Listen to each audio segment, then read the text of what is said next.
Let's turn to the papers for you. We'll begin with the Nigerian Vanguard this morning. We have about half a dozen of them, but let's see what the Vanguard says. Big story, as you probably had guessed, says 585 million naira graft. EFCC quizzes Better Edu for us. No bank MD was arrested or detained as Edu, Sadia, Halima clear air on their roles. Edu suspension commendable, but not enough. Atiku, why Tinubu moved swiftly against Better Edu, APC. Okay, partnership for security. You see a picture there of the Chief of Army Staff with a few other senior army officers, and then of course they are in Enugu with the governor of Enugu State, Peter Mba, right there. Cost of governance, Tinubu slashes delegation for FG's trips by 60%. I talked about that at the top of the show this morning, by the way. Army to address security in dark areas in Enugu, as according to Chief of Army Staff. Okay, what's more? Let's go to the top of it. One there with a picture of Governor of Rivers State, Fubara. It says, Amahewule led Rivers Assembly writes Fubara over 2024 budget presentation delay. Edo 2024, Shaibu frowns on Edo North meeting endorsing Ighodalo. Okay, Edo 2024, Shaibu frowns on Edo North meeting endorsing Ighodalo. Hold Davido if harm befalls me. That's Tiwa Savage. News now says that that allegation is being looked into, but we'll find out if she actually turned in a petition to that effect. Okay, what's more? Let's take a look at the Punch this morning for you. The Punch newspaper is quite loaded as well. We'll begin with the headlines above the nameplate. NNPCL posts over 2 trillion naira profits. You find that those interesting details on page 21 of today's issue of the Punch newspaper. Fake degrees, FG 107 private varsities. Nigerians hail Tinubu as president trims foreign trips entourage. Humanitarian ministry scandals, EFCC Edu, former minister's passports. CC seizes Edu, former minister's passports. MD is grilled, suspended minister barred from traveling. Okay, of course, once your passport has been seized, I'm wondering how you're going to travel, unless, of course, you want to cut corners. But then, I'm sure the FCC knows better. Police parade, 3 suspects linked to Plateau killings. You would read that up on page 30 of today's Punch newspaper. TB Joshua, Synagogue Church of All Nations, false BBC reports ex-disciple knocks late prophet on page 7. Lagos police look into Tiwa Savage's petition against Davido. 85 abducted as bandits return to Kaduna Abuja Expressway. Okay, then let's see the Guardian newspaper. Then, of course, you have a picture accompanying a story there with the president, Bola Tinubu, and the suspended Minister of Humanitarian Affairs and Poverty Alleviation, Better Edu. Big story, 585 million naira humanitarian scandal. Nigerians want probe expanded into other poverty alleviation schemes. Tinubu slashes official trip expenses, entourage by 60%. Supreme Court reserves judgments in Delta Plateau Gubar appeals. Army confirms arrest of soldier for insulting Sawolu. Nigeria's economy will grow at 3.3% in 2024. World Bank projects. I thought the World Bank had told us it was going to grow at 3.1%, having moved it up from 2.9%, but now we're hearing 3.3%. So what dynamics exactly have changed? Well, you can find details of that story on page 15 of the Guardian newspaper. APC sues Adeleke for appointing PDP member as OSIEC chairman. FG probes private varsities over fake degrees. Okay, Niger's school leaders free President Bazoum's son, but then that still falls short, even though it's a great move of the conditions, one of the conditions that ECOWAS had presented, which is that the president himself, the ousted president, Mohamed Bazoum, be released unconditionally and then constitutional order restored to the country. But let's see how that goes in the days, weeks, and months ahead. Federal government's pledge to, let's see what that says here, to end insecurity. Federal government's pledge to end insecurity is an editorial on page 12 of today's Guardian newspaper. Let's take a look at this day newspaper. Okay, this day newspaper says FCCPC Act shows Tinubu may have breached law in removal of Irukera. That's interesting because just 2 days ago, the removal of the Director General of the Federal Competition Council was said to have been removed alongside with that of the Bureau of Public Enterprises. But now, some report here says the president may have breached the acts establishing the commission, all right? Okay, somehow, by this removal. But let's see what the riders say, because we have 3 riders here. Falana, ex-EVC, deserves commendation for getting tobacco company to pay $110 million to Nigeria. Let's see, argues use of dismissal to describe his removal. Libellus, FG, Irukera, Oko relieved of their duties, not dismissed. Okay, let's see. Stock markets gains 1.6 trillion naira in one day. That's groundbreaking. In a move to reduce costs of governance, Tinubu slashes government officials' entourage for local international trips by 60%. Nobody's above law in Nigeria, say EFCC, ICPC as interrogators grill Edu. With riders here, say they'll probe anyone not playing by the rules. Anti-graft agency quizzes bank chiefs. Tunji Ojo in Villa affirms, let's see what he affirms now. Tunji Ojo in Villa affirms no cause for alarm. Fanifere seeks open, fair investigation. Suspension not enough, articles age declares. Tiwa Savage petitions police alleges threats to life by Davido. You can read up that story on page 15 of today's Disney newspaper. Okay, let's see our penultimate paper on the show this morning. New Telegraph is our next port of call.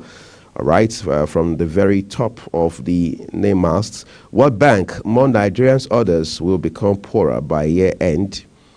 Okay, you know what they say now on social media? No grief for anybody. I think the Nigerian government, of course, should not quote and unquote grieve for these predictions. All right, it's not cast in concrete. If we do the right thing, our country will be great again, regardless of these predictions and all of the speculations. All right, oil prices rise over 2% on Middle East crisis, Libya outage. Okay, one way, we've arrested soldier who insulted Sanwo-Olu, says army chief. A court declares Ayahu, PDP national secretary, Edo deputy governor, denied use of official vehicle. FG to address disparity in military retirees pension. What else? Debarment allowance.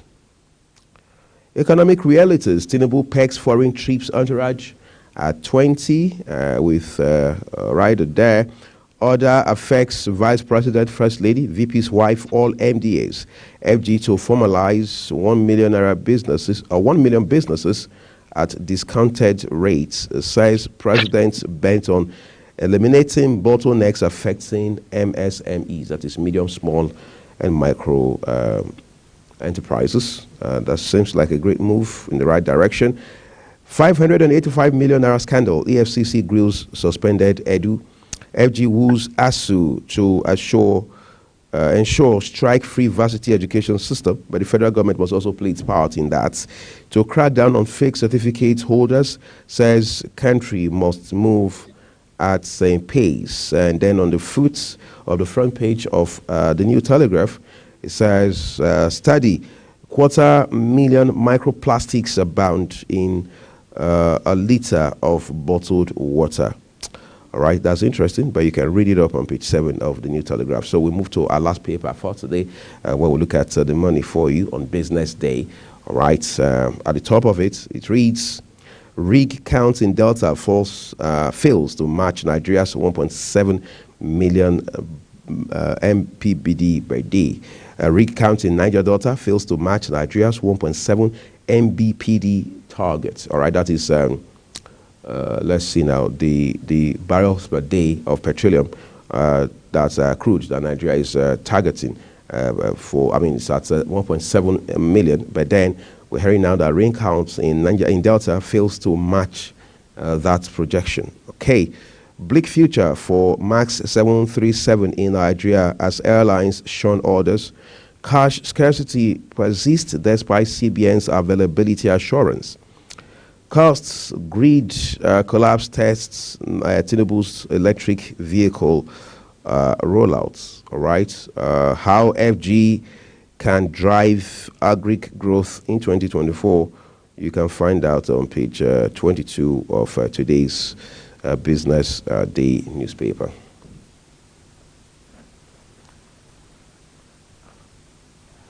And that's a wrap on the papers this morning. But do well to pick a copy or two for yourself, read up, and then stay ahead of the news. Anthony Momodu of our sports desk now brings us an update in that regard. Let's begin from Germany, where Bayern Munich are reportedly considering holding the biggest funeral of all time for their legendary former player Frank Beckenbauer. The German football legend, who won the World Cup as both a player and as a manager, died at the age of 78 after battling with Parkinson's disease, dementia, as well as undergoing several heart operations. At club level, he won 3 straight European Cups for Bayern Munich from 1974 to 1976 and spent 13 years with the Bundesliga giants. German publication Bild have now reported that the club could look to stage his funeral at the 75,000 capacity Allianz Arena. It said that the club former chairman Karl-Heinz Rummenigge has already spoken to the club's honorable president Uli Hoeneß on the phone about the topic. Footballing greats including Gary Lineker and Lothar Matthäus have taken to social media to pay tribute to Frank Beckenbauer following the German legend's death at the age of 78. His family confirmed that the World Cup winner had died on Sunday, and it has led to an outpouring of emotional and memories from some of the sport's finest. The Kezia was a 2-time Ballon d'Or winner and won the World Cup with West Germany as a player in 1974 and as a manager 16 years later. On X, formerly Twitter, England legend Gary Lineker wrote, "Very sorry to hear that Frank Beckenbauer has died, one of the absolute greats of our game. The Kezia was the most beautiful of footballers who won it all with grace and charm." RIP Xabi Alonso, World Cup winner with Spain and current boss at Bayern Leverkusen, simply wrote, "In Frieden, rest in peace, Kezia," with a picture of his success from 1974. Timo Werner is expected to undergo his Tottenham medical on Tuesday after flying to London to complete his loan move from Red Bull Leipzig. The 27-year-old will join on a 6-month loan with an option to buy at £14.5 million. The former Chelsea midfielder had interest from other Premier League sides but quickly agreed to join Spurs as he sees a chance to fit in well with Ange Postecoglou's style of play.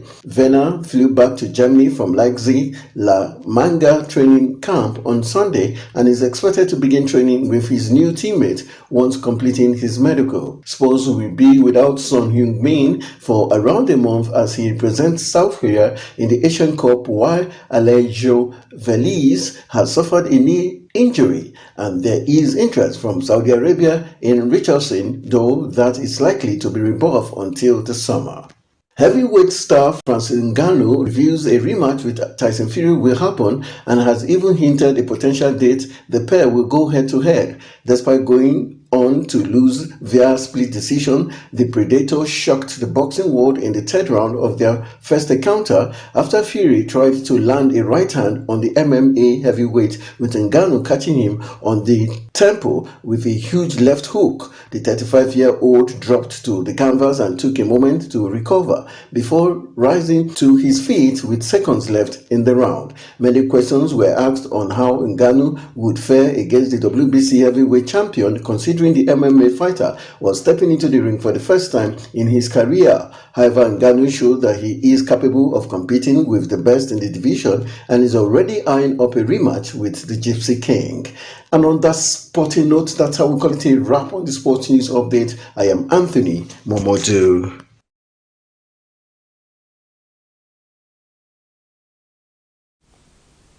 Thank you, Anthony Mamodu. By the way, you can catch Anthony on Talk Sport here at 10 o'clock Nigerian time.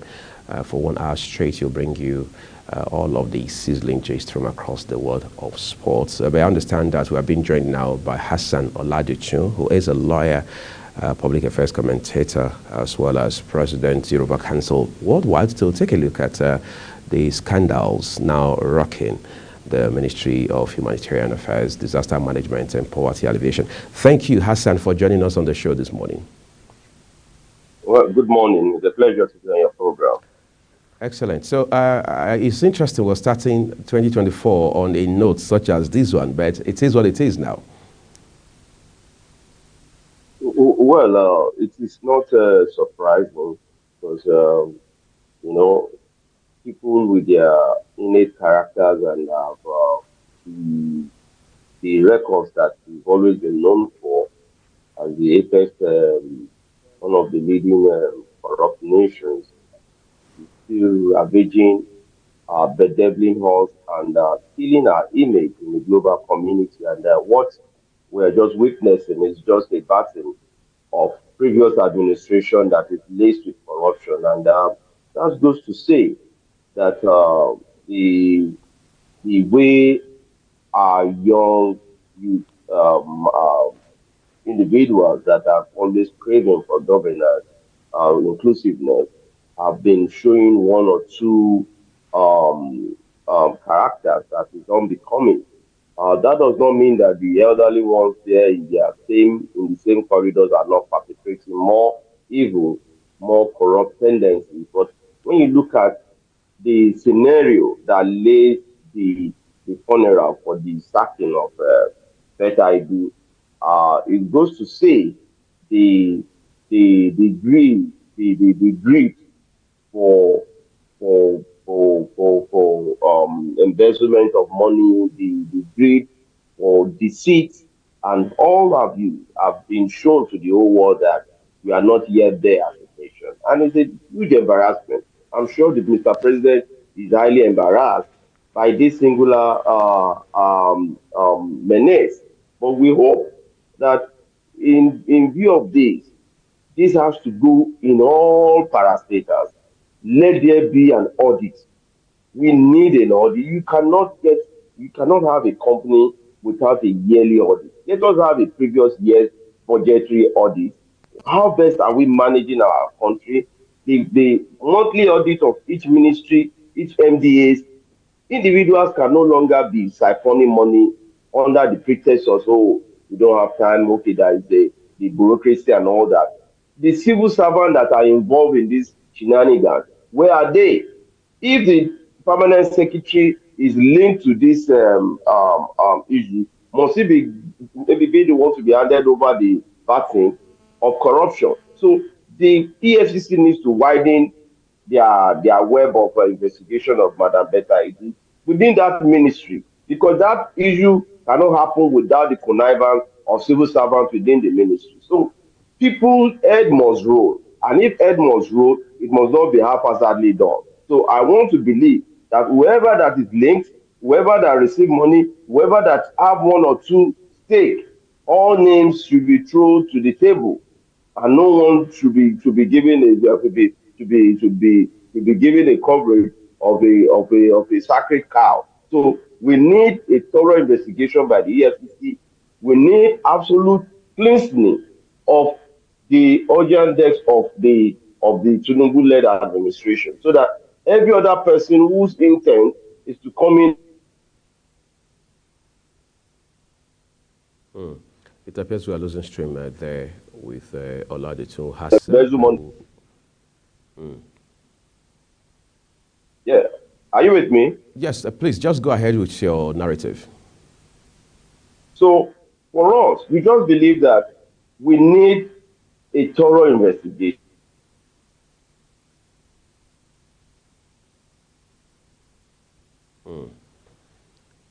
Let's see how soon we can reestablish connection with Oladitun Hassan, right? But then he was just establishing how that we need to widen the net in terms of this instant case involving Dr. Betta Edu. Are you still there, Hassan? Yes, yes. I want us to backtrack a little. Is it not concerning that we had even barely started talking about Sadiya Umar Farouk? I mean, the predecessor to Dr. Betta Edu, and then this 585 million naira scandal joins the mix. That trajectory, is it not disturbing? Well, absolutely disaster. You can just like how people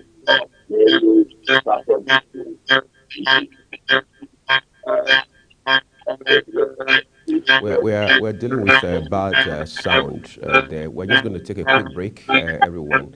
When we return, hopefully we will have been able to address this technical hitch. Do stay with us, everyone.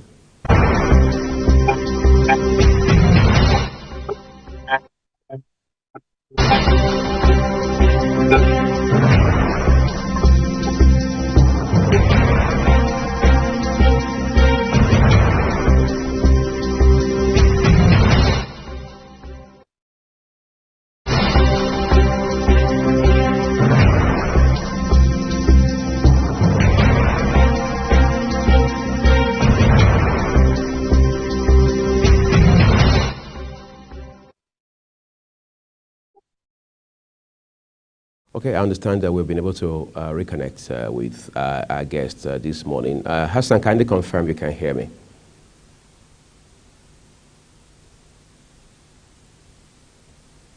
Hassan, can you hear me?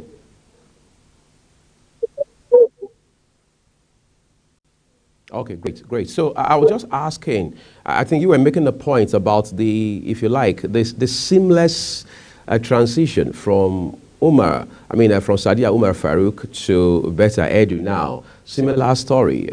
How worrisome is that?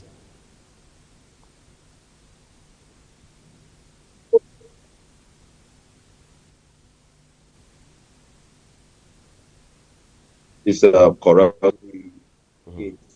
educate now, which is so disheartening for a woman who emerged from being a national woman leader of a party and coming into the office with a high level enthusiasm. We are seeing her everywhere trying to show her skills, her determination to change the tide. But unfortunately, it's quite unfortunate that these are chameleonic intended, because we were informed that there was a 43 billion naira investment, 44 billion or thereabout. I was embezzled within 3 days. And for her to link each other, I think there were a lot of names calling. And that was how we got to know that the minister is not also free from this whole thing. It's unfortunate that the intention of the ministry was to cater for the helpless, was to cater for the have-nots in our society, to the downtrodden, those that are affected. Ministry of Humanitarian Affairs is not for disaster management alone, but to cater for the poor of the poorest that we have. These are the ministry that also have decks in every local government. Monies needs to be distributed. Accountability and transparency needs to be shown. But the poorest of the poor are further embezzled by these rich ministers.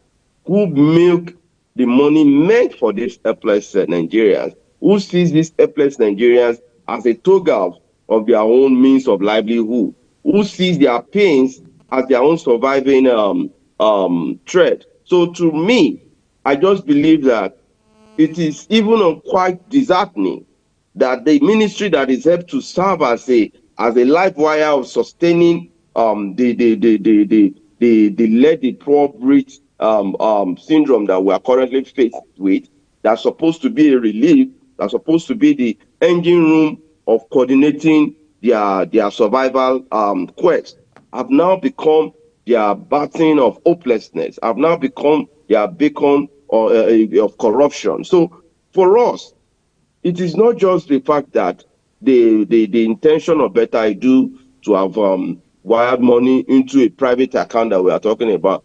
We might have seen all other corruption spree that is going on. This money is not the only limited money that we are talking about. It's just one soup. Well, if we go deeply, how are these monies spent? There must be audit report of every ministry, not just the Ministry of Management. If you are restricting it to one ministry, what is happening in the Ministry of Works? Have we audited the Ministry of Works of the past 3 ministers? Did we go to the ministry, to the CBN office to investigate past 3 CBN governors? We cannot just be doing the fire brigade approach or pursuing one ailment and thinking that one ailment will solve all our problems. No. If we must fight corruption, let us sign a fiat, an executive order, especially during this painful era that we find ourselves, that anyone caught wanting, not just because they will be sacked, they will lose all their life earnings. Anything you must have acquired even before you're coming into the appointment, you lose all. If it is all about that, if it is from the office of the president, everyone will be careful, because you know that if you are found wanting and you found guilty, it's not just that money we are talking about. We will think we have to hold all your life earnings, your life acquired assets must be taken over by the government. If we don't have strict liability consequential order, people will continue to believe that they will go for a plea bargain when they are being caught. They can be able to negotiate half for half of what I stole, I'll give up. What kind of madness is that? That is unjustified. We cannot lean on a justiciable system whereby armed robbers that are using red biros are now left to steal money at will, with a caveat of how that money can as well be managed. So we don't have to be seeing this from the prism of politics, but the fact that I'm a hardened supporter of President Bola Ahmed Tinubu, I will not hate anything that will dampen our hope further. I will not be a part of anything that will lead to further catastrophe of our economy, because the economy is leaning on loan. We are leaning on loan. We have taken more than what we can pay in the next 20 years. And yet, the more loans that we are taking are being siphoned through all these MDAs and all this. Let everybody's hand be on deck. If EFCC must work, let not them be the reactive EFCC. Let EFCC be in every parastatal office. If you are having a minister have a section of EFCC within that office, let that EFCC official be there to monitor. If there are corruption going on, that EFCC official, if he compromised, he will be taken along. So we cannot be reacting to corruption whereby we have to be proactive. We have to be proactive in killing corruption. If we are still leaning on this reactionary mode of fighting corruption, that if he steal, we'll go after him, you find out that we have waste of time, the waste of time of investigation, waste of time of prosecution. At the end of the day, we are a nation that forgets easily every episode of corruption. We cannot remember 10, 12 years of those that have been caught in the web of corruption any longer, because we see every episode as its own page. Why? That is why we have not been able to recover more from those that have stolen our money, because even within the EFCC, look at the Bauer-led EFCC now. He has just been silent because no one is further telling us what happened to that era. What about those monies that were recovered? Who and who shared the money? We are just getting a lot of feelers about how much our country has been run down and bankrupt. So we believe that this Better Edu scenario should lay a new paradigm. And I'm sure Mr. President is beginning to see the body language of Nigeria. Cutting down his international trip to 20% is not enough. We need more activated energy. Mr. President needs to come to the fore and assert his control and feast on anyone. Reading Riot Act every Monday morning. Who is fine one thing. I don't need the EFCC to investigate you before I show you the way out. If you are just linked, or any iota of you being linked to any corruption, everyone will buckle up. But if one is felt to be a sacred cow, the others are now leaning and trying to play around the chest. We will not get there. But I believe that, yes, it's unfortunate that we have Better Edu facing this, but at the end of the day, it should be a learning retreat to every other appointees of government, not just ministers alone, but those that are within every other parastate house, our police, every officials from governor to local government. We must all free Nigeria of corruption. We cannot be talking about corruption at the federal while corruption is going on at the local government and state government. We will not free the country if we are still thinking corruption is the way out for a politician to survive themselves. Rather than killing us, let corruption begin to kill the politicians that are killing us as a nation. Excellent points there made. But I wanted to talk to you about the fight against graft, Oladitu, especially now that you talked about the EFCC and how that Nigerians, by your own assessments, not impressed with the effort made so far. We have a new gentleman at the helms now, talking about the Economic and Financial Crimes Commission, Olukoyede. We understand that he was the one that recommended the suspension of Dr. Better Edu to President Bola Tinubu, and of course that's history now. And then we understand the suspended minister was taken in for questioning about an hour or so after that time. Meanwhile, her pass to the villa had been retrieved. Now, that said, do you not think, on the basis of this development, that the EFCC is redefining itself, or for want of better words, is putting on a new skin, probably one that is more like what Nigerians would like to see?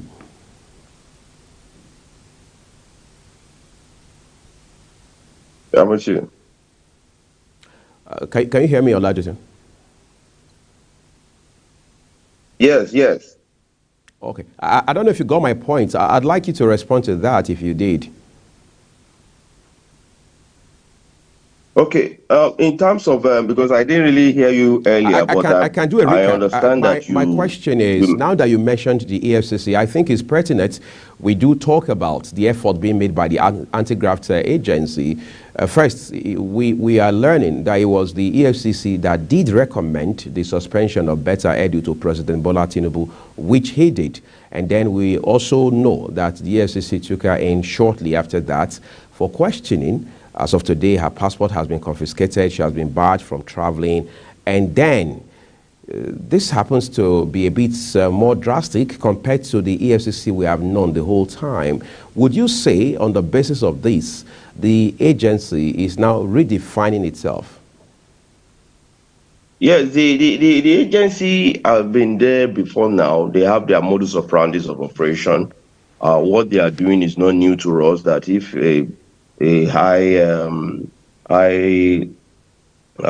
level personality is involved in any corruption, even ordinary individuals, they pick up your international passport, they subject your movement and restrict you. And there are times, especially during the course of your investigation, you must be resuming. If you're on bail, you can meet up with the administrative bail.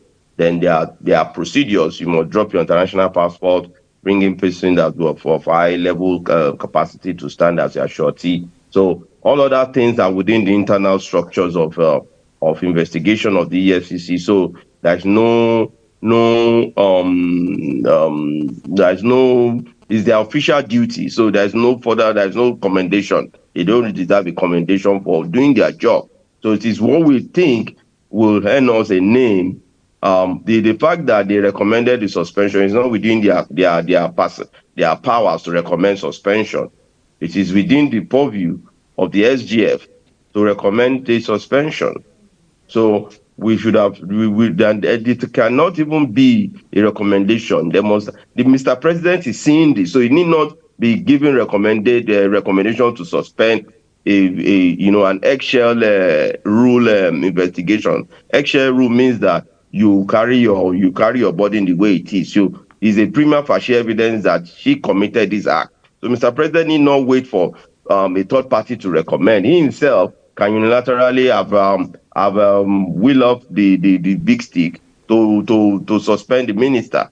So the recommendation aspect, to me, I fought that. So I believe Mr. President needs to be in the steering wheel to ensure that it takes absolute control of every situation, because nobody elected ministers, nobody elected the MDA's appointees. All we elect is President Bola Ahmed Tinubu, and we are giving him all the support. We have to commend his dexterity to have reacted. We have seen presidents who will not even care hoot, even no matter. We have been talking about this Farouk of the outgone minister. We are all aware President Buhari never did anything. A lot of his ministers are caught in one corruption, including the Attorney General and some other agencies, even the Accountant General.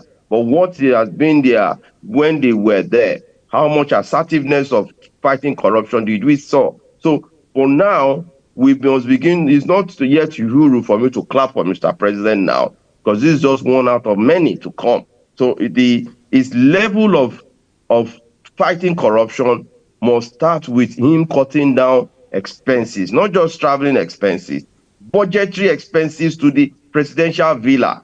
It is quite killing when you look at the same spoon the previous administration used some few months ago. They will change all the utensils in the kitchen. The food that we have there, even you and I cannot finish one bag of rice within 3-6 months. At the end of the day, they will book the same thing. It's just like a copy and paste budget for the presidential villa. It's just like a copy and paste budget for the ministries and agencies. So no new thing is brought on the table, no innovation. That is why we are leaning on budget signing to just share money. So budget in Nigeria is more or less like a check that is being released for sharing of money. Once budget is not cleared, money is not cleared for sharing. But once it's cleared, you will not see anything meaningful that's being done. Even those that are done are haphazardly delivered. You see on completed projects that monies are being paid fully. It will now become a recurrent decimal of wastages. So we need a more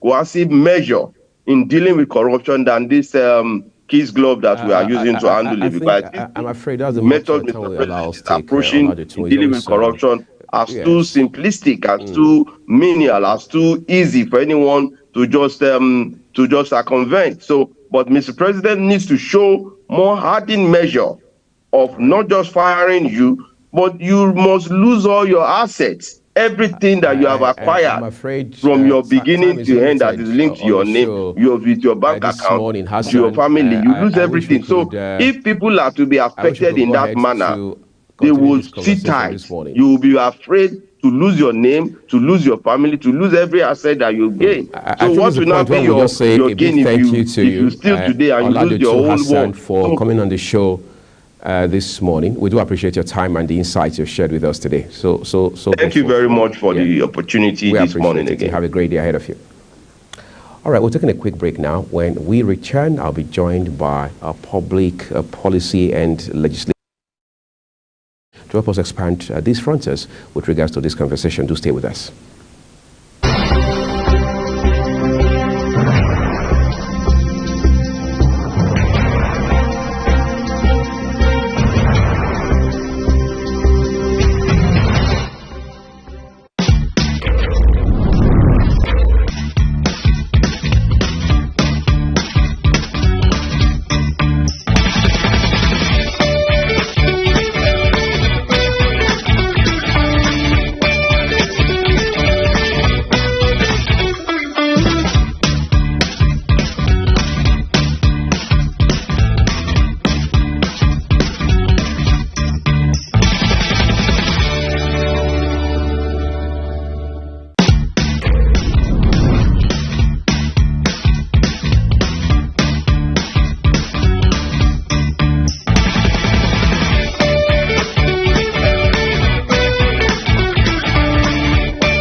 Chibuzo Kereke is a public policy and legislative analyst. He joins me live on the show this morning to expand the narrative around the developments now coming out of the Ministry of Humanitarian Affairs and Poverty Alleviation. Of course, disaster, reaching out to people in poverty. And of course, we've always heard the mantra, pulling people out of poverty. Yeah. Is there a break? Is there some weak link in our policy framework? Could that be what is responsible for all of this? Well, I would say that is a part of it. Mm-hmm. In the first place, the policy design and template was absent, absolutely. Before now, in the previous administration, let's say President Jonathan administration, we had the SHOPI, which was the Subsidy Reinvestment Program, responsible for addressing social safety net issues. And don't forget that we had the NEMA, which is a creation of an act of the National Assembly, the National Emergency Management Agency. Ask yourself, where is NEMA today in the issue of humanitarian and crisis management in Nigeria? What I say is that at the time the former president created the agency, the policy framework was not there. It was a happenstance. It was an emergency, sort of. And you remember at the time, the NEMA was under the vice president office. That's right. When that agency, that ministry was created, all these things were moved, to the agency. The conditional cash transfer office was transferred there. The Empower program was transferred to the office. Other social safety net issues. Now ask yourself, what is the role of a ministry, right, in this regard? We are forgetting that the ministry is the superstructure. It provides critical oversight, policy trust and direction, and supervision of agencies. The operational arm of the government ministries are the agencies under them, not the ministries themselves. But what we see today is that the things that are supposed to be done in the field are now warehoused at the ministry level. So who now oversights you? The minister supposed to oversight agencies by allowing funds, right, for whatever thing we are intervening on to go there and then exercise authorization, oversight, supervision, policy design, and implementation flowchart. But that is not happening. Bulk of the monies needed to do these things are warehoused at ministry level. So is it the agency head that will now come and supervise the minister? That is the real policy gap that has emanated, with what we are dealing with. And it's not just in humanitarian affairs. Across all ministries, these issues are there. Go and look at the capital project provisions across the various fiscal years for each ministry. You would see that if they had maybe a capital provision of 500 million, that even at the defense level, that 80 to 90% of these monies are domiciled at the ministry level. So what time do you have to conduct supervision, design policy, to ensure that agencies under you are, implementing their core mandate? Because you are the one that's not doing the job. So nobody is to supervise the master. That is the real gap. We must go back to the traditional design of these government institutions, whereby at the ministry level, you design policy, you do oversight, you do supervision, so that you can actually have that moral right and temerity to punish agencies under you that are not doing what they are supposed to do. But when you now take over the operational activity, who will now do that oversight and supervision? Because right now you are in charge of what even people under you are supposed to be doing. So at the policy level, that is the gap that we have before we deal with the operational issues. Yeah. You mentioned SHOPI a while ago, the subsidy, reinvestment program, then SHOPI, and of course, we understand that Dr. Christopher Kolade was the chairman under former President Goodluck Jonathan. Yeah. But then we have an idea, the circumstances under which he also resigned his chairmanship of that entity, because he had euphemistically talked about how that unethical practices were very rife within the operations at that time. But of course, one can safely say we had seen a lot of corruption going on, and given the kind of reputation he had built for himself, the last thing he wanted was to find a dent at that point in time in his career and in his life. I mean, this is what, a little over a decade down the line. Have we learnt our lessons? There's no, in fact, no lesson anywhere. Who is going to learn any lesson? Where is the report of the Shopping program?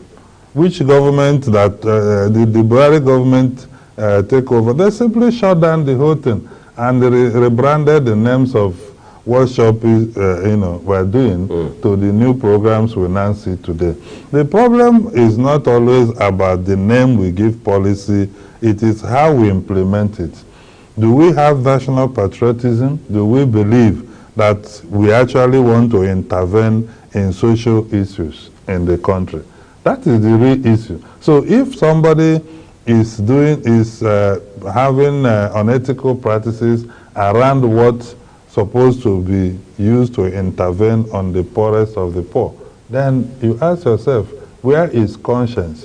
Where is the fact that government simply means people donating their civil and political right to a group to help them manage their resources and their affairs, with the hope that those people will make decisions that will benefit them? So the truth is that, like somebody rightly pointed out, we do not learn anything.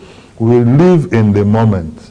And that is why it is about who is in charge now, who calls the shots, what connection do I have with that office, and how can I explore and exploitate opportunities within the office. So for me, I don't think any lessons were learned at all from what happened even from Obasanjo era to the late Yar'Adua to the Shopping program and now. And I said, for instance, there was a time we were told that you cannot publish the list of people that are receiving money because they will feel ashamed. Somebody that was not ashamed to receive money cannot be ashamed that his name was published that he received money. Poverty is not a sickness, to say, in quote. It's not a cause. There's no shame, especially when you have come out to say, oh, I'm in this category, I need this intervention. It is absolutely legitimate. Yeah, it's legitimate. And that is actually the purpose of government, to try to balance the humongous inequality between people. Naturally, in the world, everybody is not equal. People don't have the same economic, political, educational, or infrastructure opportunities. So it is government interventions like this that try to bridge the gap. So a situation where you don't even believe in what you are doing, right? Then you have issue. And you can look at it from also how are these people, how are oversight conducted in them? Because at the ministerial level and even agency, the National Assembly is supposed to exercise oversight. These people have over the years brought reports of how they performed in their responsibilities. Have we looked at those reports to see that it actually met the purpose and design? Well, I want to quickly hit a break, Chibuzo, because this is a very extensive conversation we're having, apparently. We're back shortly, everyone. Do stay with us.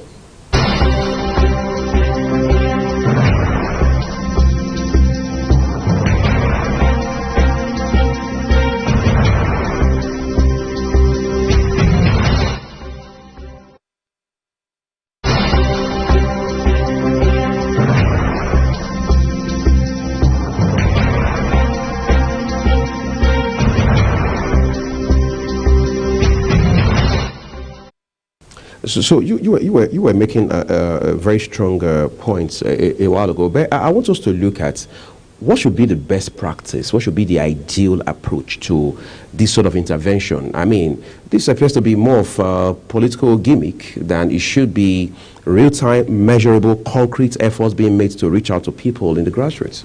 Yeah, absolutely. See, even NGOs, local NGOs are doing this intervention seamlessly. And they're recording so much of social impact. In the most accountable way, with even some agencies of government are doing this intervention. They will travel to, I know many agencies who travel to local communities to conduct training and empowerment, and with startup capital and all that.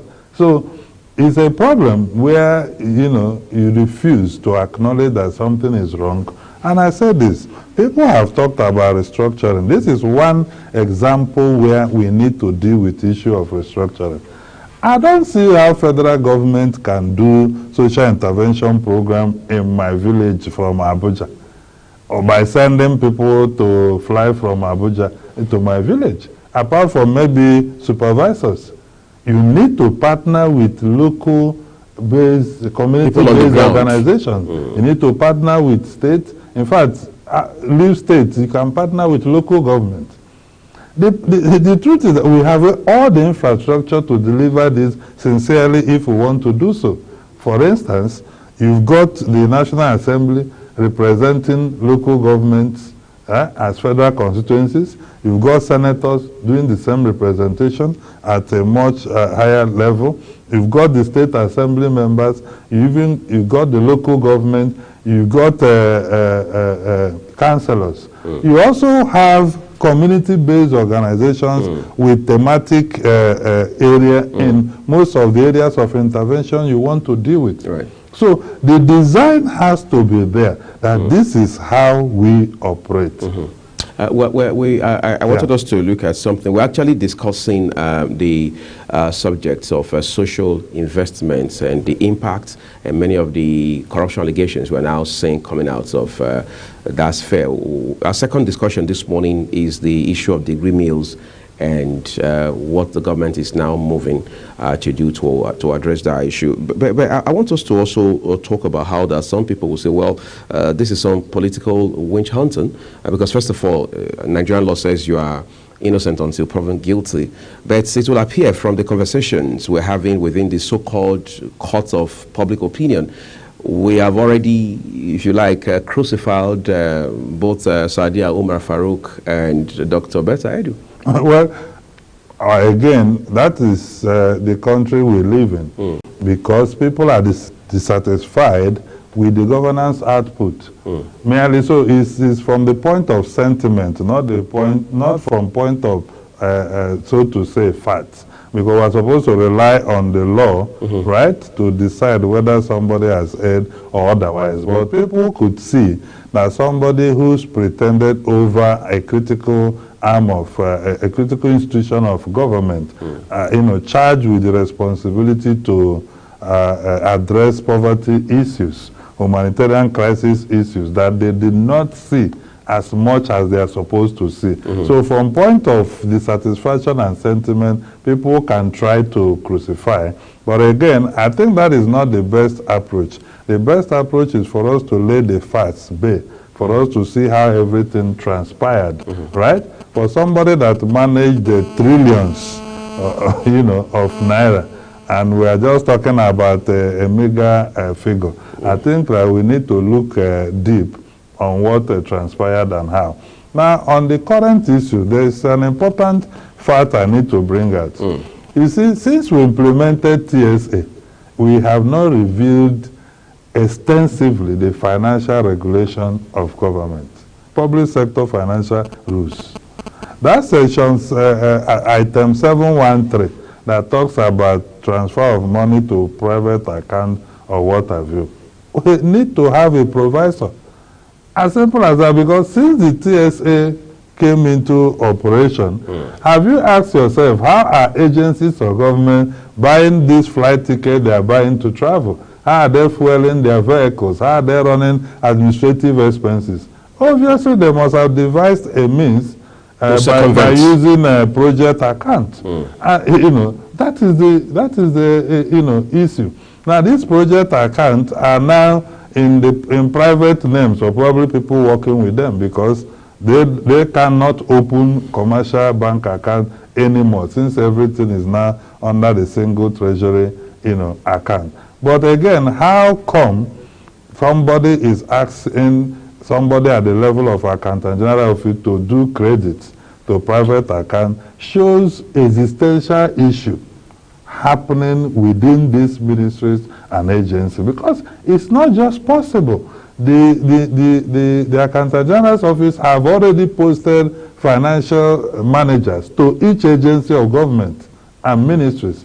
No agency of government have their own finance department that is private to them. All their heads of finance came from Accountant General's office. So because they are self-accounting agencies, when their monies are released to them, they have the internal system to do their procurement process and credit and use that and post the money from their own internal system with their DFA and others.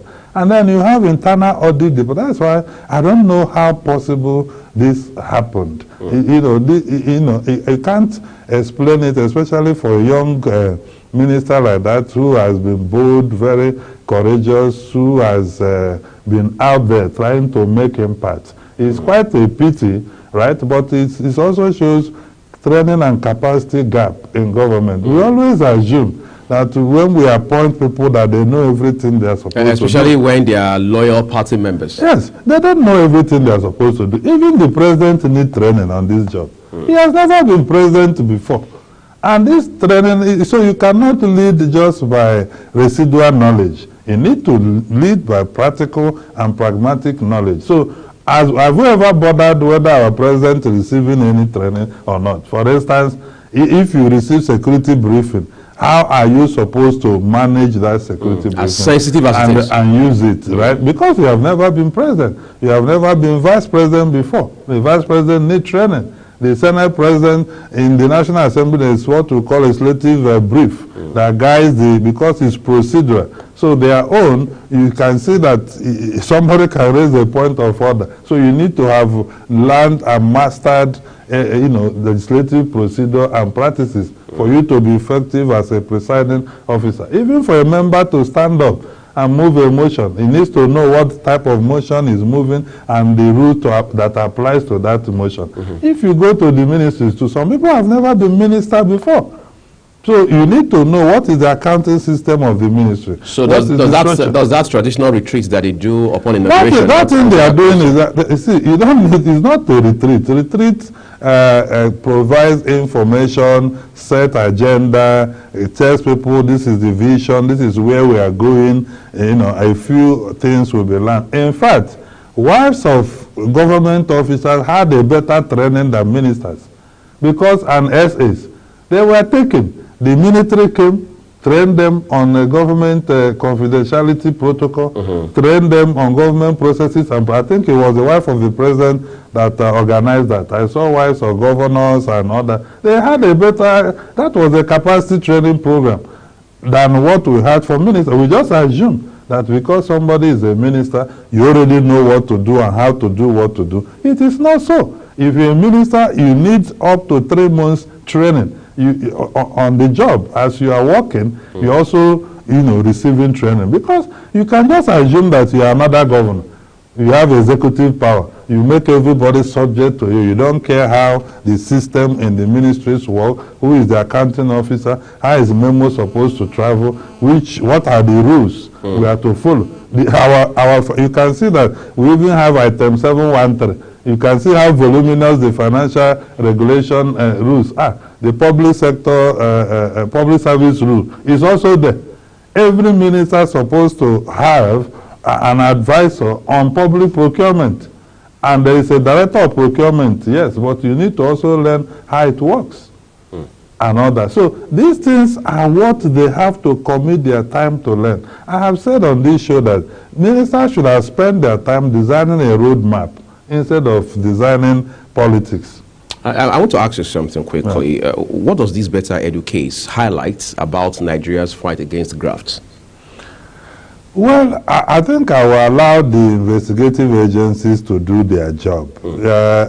This type of situation, you see, we are not addressing the core issues. What are the core issues? In the ministries and agencies, for instance, we have all the manpower and the departments that deal with procedure that can eliminate this sort of thing. But If you go there today, you will discover that maybe their desk has even collapsed. They don't have good working environment. Visit our ministries. The minister's office is like if you are visiting the governor. Every other person, maybe the PAMSEC, every other person you're on your own. That psychology alone, that this is the important office, that the office of internal audit is not important. They don't have cabinet, they don't have software and system to do their job. Everything is manual. Procurement office is not important. These are the people that work on the details that will get to you, because these guys have to make comments on papers that are coming to you as a minister before you can now act on it. It is the wisdom from looking through the comments from different, experts head within the directors of this, of that, right? There is internal audit. What is the job of internal audit? To maintain internal control systems.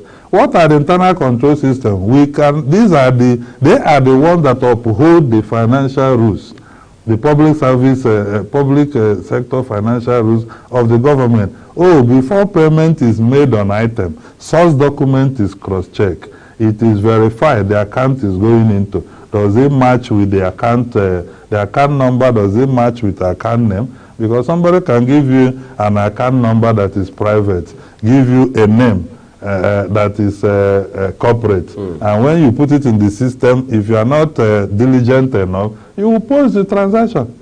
So the internal audit will do all this. So at the time it's coming up to the minister, he or she is acting with confidence. So, but the president has made a policy statement that I found very, very critical. And is that the Minister of Finance and Coordinating Minister of Economy should look at the reworking to practically overhaul financial protocols within ministries and agencies, and that is key. What are our cost centers? What is the character of the expenditure? It cannot be as it has been in the beginning, so shall it be to the end. Right. So that you are flying to Kogi where there is no airport. Right? And you are going to even expend airport ties in the same place. So it's copy and paste. If we are to do this transaction in Kogi, we have to do the transaction with the Kogi peculiarity. We are going to travel by road. Right. Because it doesn't have. And that is why I say, why do you need all those portfolios of people to travel to go and distribute money to the poor? What will be their role if they reach there? Why can't we get local CSO that we can work with in Kogi, right? And then you can approve it. And that's what we have been calling. Use what we have in this country to work. We already know that the Procurement Act has put a lot of encumbrances in the fact that you have to do procurement except you get waiver from BPP for certain things you want to do. But we have not really designed how we are to. No rule. It is left at the discretion of the managers to say, oh, this conditional cash transfer, this will be the rule, whereas they have eligibility, but they don't have protocol on how that money is supposed to go or grant for this thing. We have seen our vice president here go to market to distribute money. Vice president? Yes. He was in the market distributing the market money, cash. Whose account was used? Was it a contractor? Nobody asked you. Because under President Buhari, for instance, he refused to sign the Social Investment Program Act until 23rd or so of May when he was going. So they did their own using policy discretion. Now we have an act. What does the act say about how we are to, when you marry it with the financial rules, procurement act and all that, how are we supposed to do this? Are we supposed to partner with the CBN to transfer monies to these people? Those that doesn't have account, because truly there are many of them that don't have account. Can we work with the POS Operators Association to see, use their cooperative to send money, and then in that local area, they will go, and then the POS can get allocation from commercial banks we are working with, and then money can, because people don't have accounts. Some people don't have accounts. That is the fact. You may not, if you force them to have account, when you credit the money there, they can go to collect that money forever, they will not get it. But if you partner with POS operators at the local area, partner with a monitoring CSO who can also document what is happening, rather than have people move from Abuja to Kogi at the cost of 72 million to distribute 63 million. Pennywise cash for absolute. I mean, nobody can use that template to make progress anywhere.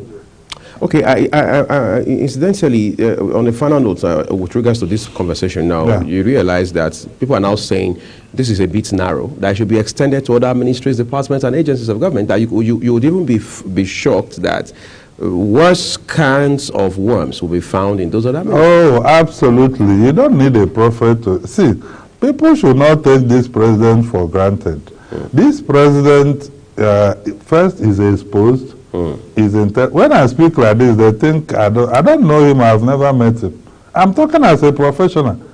If you compare him with what we have had in the past, no matter the public character he has, that people perceive him to be, he's educated, he's exposed, both local and international. He has been around for a long time, participating in governance. He has been a governor, and the latest policy they just put out yesterday, you could see his determination to win the trust of the people. Whether that is holistically true and sincere is what we will find out as those things are implemented. Because one thing is to announce public acts on what government wants to do. Another thing is whether government is actually doing those things. So why I say this is that a lot of people, they are going to have problems. Because the president is one president, they say, oh, he doesn't have agenda for anti-corruption. Oh, he's not even talking about it. Because people have had the one that came on the fact that, oh, we're going to, if we don't kill corruption, corruption will kill us. But we have seen swift decisions by the president on this issue. So, for me, I think that worse things are happening elsewhere. You can be sure of that. Okay. You can be sure of that because the same template applies there. They have huge administration. Is how do they navigate? You cannot do procurement for everything. There is threshold for procurement. Right. You can't be buying fuel and be doing procurement for fuel. Because the money you may spend in buying fuel, maybe 1 million every day. Is it what you award? If you award 1 million naira for purchase of fuel, they will deduct tax from it. They will deduct VAT from it and other things. Interesting. So that call the president made for the coordinating Minister of Economy and Minister of Finance to look at how these things can work better and effective. That is the way to go. Right? Yeah. And it needs to be, very fast and swift with it, understanding all that has been going wrong in terms of the approach we have been using. Yeah. Right. So Chibuzo, we're going to switch to our second discussion right now. I mean, you have been following the story around the green mills, particularly within the West African sub-region. Nigeria now, of course, is in the news for the wrong reasons, following that report by Audu of Daily Nigeria newspaper. Today, we know for a fact that the government is saying, look, we have 140, I mean, the NUC on its website says it has 147 private universities in Nigeria. We understand 107 of them are within the bracket of those to be probed now, I mean, to be investigated. The government is saying universities that rolled out operations, particularly since 2015 till now, they have to be thoroughly investigated on account of all of these very worrisome unethical practices. We're saying how people are getting their degrees from the so-called black markets, degree mills and so on and so forth. Is that far-reaching enough? Is the government, is it not same old? Because this is concerning in particular because this is the same country where government has not had a reason to go back to the 2014 Confab reports. But all of a sudden, we are all jolted because of a report done by a gentleman from a newspaper outlet.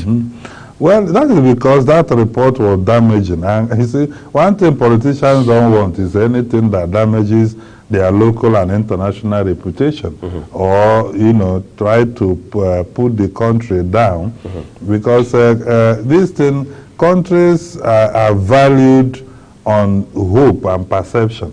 If perception is low about the critical operations and of a country, then you are low in everything, including investment. People won't trust you. Trust is key, and trust can be eroded by just erroneous perception or low perception based on actual realities. Now, that was why they didn't take the Confab report seriously based on political grounds. But this particular report from the Daily Nigerian journalists, they acted. And that is also a problem. You needed a Daily Nigerian journalist, to make a report that will make NUC or Minister of Education to say, oh, we ban so-so and so-so certificate and universities. Blanketed everything. It doesn't work that way. Because this particular report, if you don't distill the actions you take, you are going to affect even legitimate students. Or graduates. Or graduates. I have never schooled anywhere, abroad. All my education has been here, and it has been very tough. So I have no bias against them or anything, but let things be done well. Fire brigade approach has never helped us. Blanketed policy approach that is, by panic button is not helpful. You know why I say this? This is not just about education.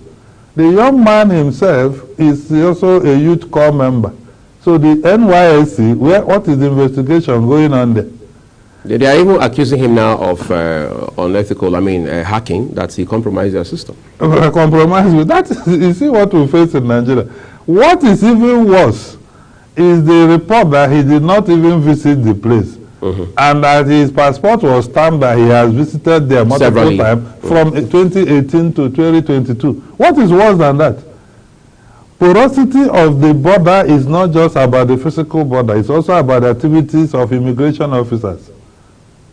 Are we also, what have we banned there in immigration, and what investigation is going on? That is why I tell you, this has to be a holistic approach of a people that have to know that the global community is an agenda. If you're weak in your systems, then people will take you as a dumping ground. People know that in Nigeria, even if you go to NYSC camp, the foreign students are kept on a different pedestal from those who schooled in Nigeria, including those who come with this certificate from Benin Republic. They have a different line in NYSC camp. Everywhere they go, their own system is different from our own. One would have thought that, oh, maybe it's because we needed to scrutinize them the more. For this Ministry of Education, every single foreign student who have been able to be mobilized into the NYSC had their certificates verified through the evaluation department, and they've all issued a clean bill of health to those certificates. Who has been sacked? Just using this guy own as a, who is that officer that did evaluation on this guy's certificate and got him cleared? Mobilized. So got him cleared to go and do youth service. Youth service, right. So you can see... So he got his first allowance for the month. Thank you. And why this is going on, why this has happened, nothing has changed about how our systems work. You take, for instance, what is our cyber security? We have even cyber security agency. And government agencies are still using Gmail and Yahoo to do their official business. Official business. In fact, I'm sure that even at presidency, they all belong to WhatsApp group. We don't own that technology. And the things are being discussed there. When will a nation realize that the global agenda can consume and suppress you if you don't stand up and create local solutions to secure yourself? You cannot have a ministers association on WhatsApp group and they are discussing Nigeria there. At presidency, maybe SAs. At the National Assembly, even if you open your phone now, is that our technology? That's what I'm asking everybody. Is it that this country cannot develop local technology with all the science universities we have, with all the cyber security agency we have been given budget? We cannot challenge them that in 1 year we want our own local virtual communication system that is secured and protected for us and by us. That is what we can do. We saw it with the ASU people saying that the GIFMIS, the payment system by the federal government, the IPPIS does not take into consideration the peculiarity. And they went ahead to develop one that will solve their problem. This is what we should be thinking about. So, and I said this is the weakness. We need to maybe do what is happening now in the immigration, automate the system of this certificate evaluation. What is the protocol for this evaluation? Who do they reach to? How can you be reaching the school alone? You have to also reach the regulator of that school in that country. And these are small countries. And worst of it is that the Nigerians are the managers in those schools. Right. And the perception we have, how we treat our own local people and their certificates and what have you. We don't see it. People go to, I went to school in Nigeria. When you get to some lecture hall, they say that it's no longer the venue. All of you will start going to another venue. Right. Before you write the exam. While you're there, the lecturer has cancelled. Has cancelled. So people go through a lot to pass school, and you still don't value, whatever certificate they bring into the table. Somehow you believe in anyone that is outside our border. So let's fix that evaluation system. Let's look at our accreditation system. Let's look at our supervision system of universities. NUC is very much aware that several times when they go on, maybe because of paucity of funds, you go on accreditation assessment, you know that this university didn't have A, B, C, D, D. But maybe traditional ruler or governor or somebody every regulator must be firm if we want to save the soul of our country. If a university can be valid and operational, but they are not qualified to do A, B, C, D courses, you make sure that there is no student they have there doing those courses, hoping that somehow they will sort themselves out. Because what it means that you cannot do operation as a doctor because you are not qualified. It's the same thing. It means that as a university, you cannot bring people and teach them this course because you don't have the capacity to do so. We are talking about university. What about, I had somebody in a secondary school here who said he was a science student. And I asked him one day, do you people do you have lab in that school? He said, science lab? No. Chemistry lab? No. No lab. Do you people enter buses and go to schools where you have the lab and do practicals? He said, no. I said, I don't understand. What type of science school students is that? About almost every secondary school, they say, oh, some people are science, some people are arts.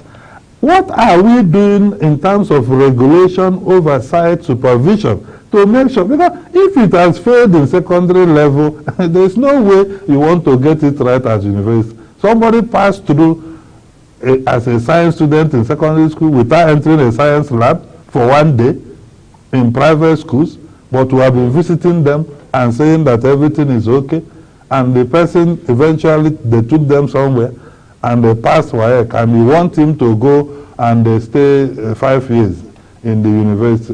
They will ask questions now. I beg, this thing, they are wasting our time. Is there a place we can get it for 6 weeks? Oh, come. We have people, and they are syndicates. They are doing strong marketing in Nigeria because education need in Nigeria is huge. I don't know why government is not, investing in education. So you think the Student Loan Act is not sufficient? No, student loan is not addressing, that is encouraging people who don't have money to go to school Funding. to go. They will fund you. We're talking about education infrastructure investment. How are we working with the private people? What is the threshold? A private, look at how we have privatized education in Nigeria without even categories. If you look at the private universities, they are almost at liberty to charge you anything they want. No cap, no regulation. There's no cap, there's no, because if you try to do, the government is simply running away from educating citizens. If you go to do cap and threshold, you will now bring intervention. But they're not even interested in giving intervention to any private school. But that issue has been raised recently, Chibuzo, where even private universities were saying, look, can we not be beneficiaries of TED Fund and all its initiatives? And TED Fund says, look, our scope and mandate don't cover private universities. But I want to talk to you about how that, on the one hand, the government has continued to roll out universities across this country. The federal government in particular, at least we particularly saw that happen since the days of former President Dr. Goodluck Jonathan. All right, Federal University in Lokoja, Federal University here, another Federal University there, across this country. On the other hand, we've seen almost, if you like, unfettered proliferation of private universities as well. Today, like I said, on the website of NUC, it is 147, and we are sure that they are not yet done. What does this all mean for education system, especially at the tertiary level? That is why we are not seeing the profit, the gap. Nigeria is a huge global education hub, but we are not benefiting from it. You understand? How many international students are in Nigeria? And compare with our desire to go abroad to study.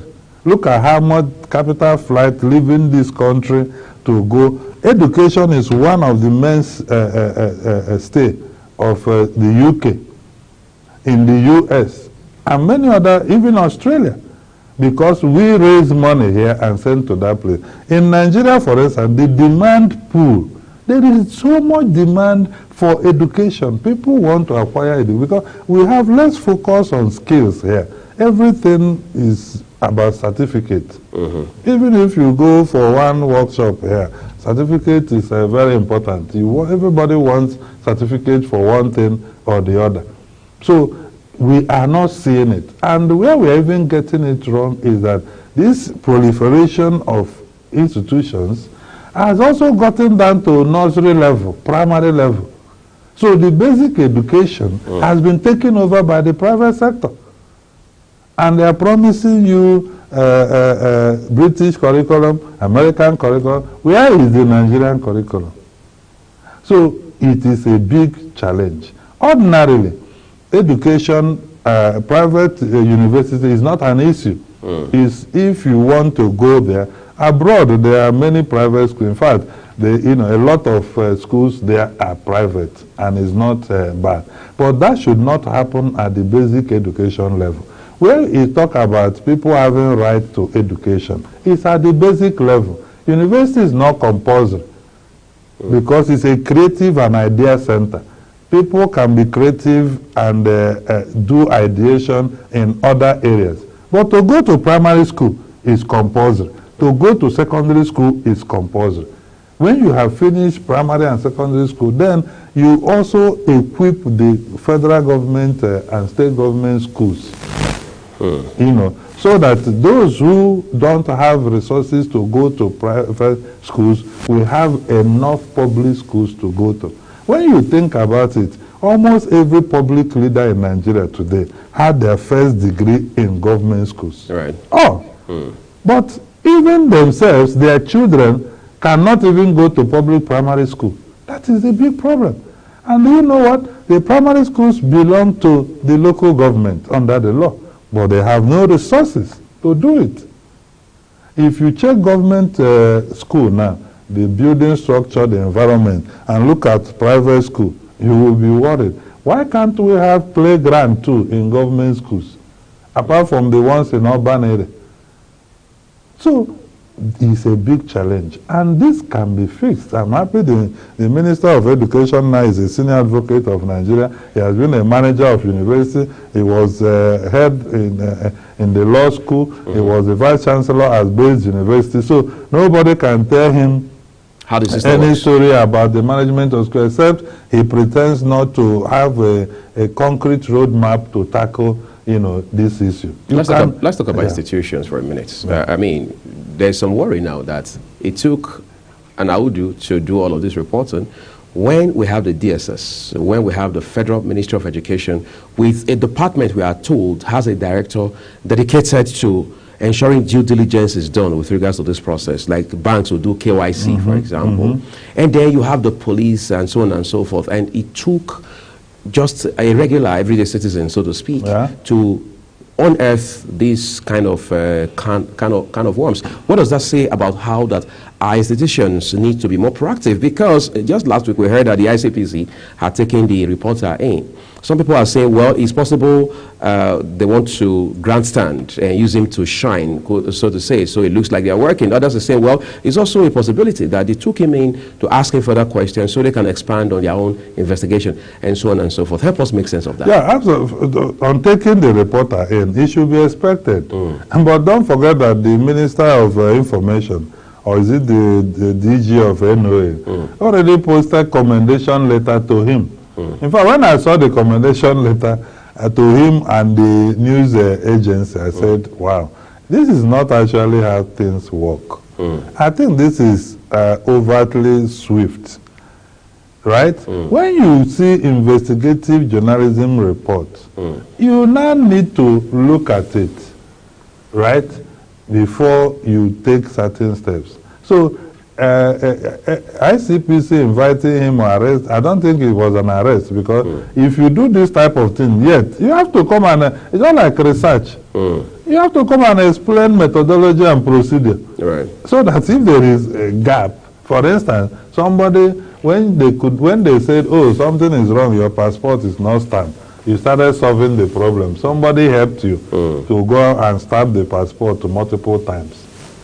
That person that helped you is a weak link in institutional operation. You understand? He has helped to dysfunction the control system of this. So the authorities want to get to the bottom of that? Absolutely. That is what it's supposed to be. So you don't expect the person to just publish investigative report and become a celebrity and just walk away. Methodology is key. If I do a research now, I did it covertly. When I publish my findings, you see methodology inside it. That's right. You mentioned some of those methodology that was used, how he got in contact with the people and all that. Without having to leave Nigeria. Without having to leave Nigeria, and the passport was stamped, NYC mobilized him. They say, oh, this email. If I read it, this email has been used before. He created another email. Change another one, and it works. So nothing flagged that, oh, this name has been mobilized before, nothing. Because he actually served in 2018. That's what he says. That's the weakness of, and till today, the NYC is still weak. I have a lot of people sending me messages where we were posted in our PPA, we were rejected. And during my own NYC it happened. I'm sure in the 1980s it was happening. I don't understand. How can NYC mobilize somebody to an agency or institution and you say you are rejected? It means you have not done your own job properly. You have not been able to say, this is the number of people I need to mobilize. This is the institutions I have partnership with where I can send them. This institution needs 4. This one needs 10. This one needs 5. This one needs 8. Total is 100. Therefore, I'm going to take 100 for this stream. And not just anything you like. Yes, sir, you take and then you 2,600. come and be putting people on the street to be looking for where so to it's almost start. as if as long as you can wear the khaki and your white vest, you are already a corporate. So it doesn't, the other systems, the other factors. It's not working. They Yes, don't they're care not about it because there are other benefits. There are people that are importing, making the kits and all that. They don't want to hear anything that, oh, the number is, if for anything, they want the number to increase. But we're not talking about, and that is why people like us have said, the NYSC can actually be optional. In the sense that if you want to do the race, the service, 1 year service, you do. But everybody must be mobilized. If you are mobilized, and we can even end camp. I mean, what do you think we are doing in the camp? What are we doing there? I mean, if you have been in the camp, what did you do in the camp? We have been trained as paramilitary people. How many of us, I thought that the soldiers will come there, the Navy and this, and say, okay, with the way this guy behaved and all that, I think so we should for further training, and we can recruit people. If we will not come to camp and recruit people into the security agencies, there's no need sending people to camp. All that money we are using to send people to camp, we should use it for another thing. How do you think that we don't have other institutions everywhere, but NYSC camp, we have it everywhere in Nigeria, and we are making sure that it is functioning every time. So we can end camp on one hand, we can we can come there and recruit people into the military. They are there, and it can be done. You could see people who are very good, and the military team will come at the end of the camp. If you sign up to join the Air Force, the Army, you take. Then, but everybody must perform community service. So part of the thing, part of your mobilization criteria is a project, a community project plan. You are going to submit for approval. Not what is happening now. Look at the CDS group. Are they giving us what they are supposed to give us? Are you feeling the impact of CDS? People just come there, interact, and go. NYSC is an important tool for development, but we are not utilizing it the way we are supposed to utilize it. So if the Army will not be recruiting us from there, it is better we even remove military from leadership of NYSC. Till today, amend the act, bring in a civilian who understands social development. Must not be a general. The idea we conceived that time was that this was going to help us, right? Get our young people, able-bodied men into the military. And then also help us to do cross-cultural relations, understanding the entire country. Unity. And all that. So, for me, if you don't want to do 1 year, you can just do your project while doing your business. You know, many people are working, earning money, and they are mobilized and sent to somewhere else. And when they reach there, their PPA reject them. Their business is here suffering. I don't know. If somebody already have a business, he can show proof of that business. Why don't you post him to that, back to that his business and all that? But we need to pay so that those that will be earning this money monthly will be people that need it. Some people in NYSC don't need that money. They feel, I was a leader as a core member, so I know what I'm talking about. They feel this 1 year is complete waste of their time. So the institutions are dysfunctional, and we can make it functional by just being patriotic. If we are doing evaluation, you do the evaluation, you are doing, and ensure that the certificate somebody is put, because it's not fair, my brother. I spent 4 years here. Some people were working and schooling. They go to construction site to work, earn money to come and pay school fees. Some ladies were going to the market to sell something to do, and somebody will just go and pay somebody somewhere and collect certificate and join you in camp. He doesn't know anything. It's not fair to the system. In fact, it's very dangerous to any society. System. It's interesting. But again, you made very clear that for these reforms you are recommending on the program this morning to be implemented, we need an act of parliament. That goes without saying. Exactly. So I want to say a big thank you to you, Chibuzo Okereke, for coming to talk to us about these issues this morning. And that's how we wrap it up on Global Morning. Everyone, remember the views of our guests, their opinions. We appreciate the time you have also invested with us. I'm Uyag Mofwegbe. Up next is Talk Sports with Anthony Momodu.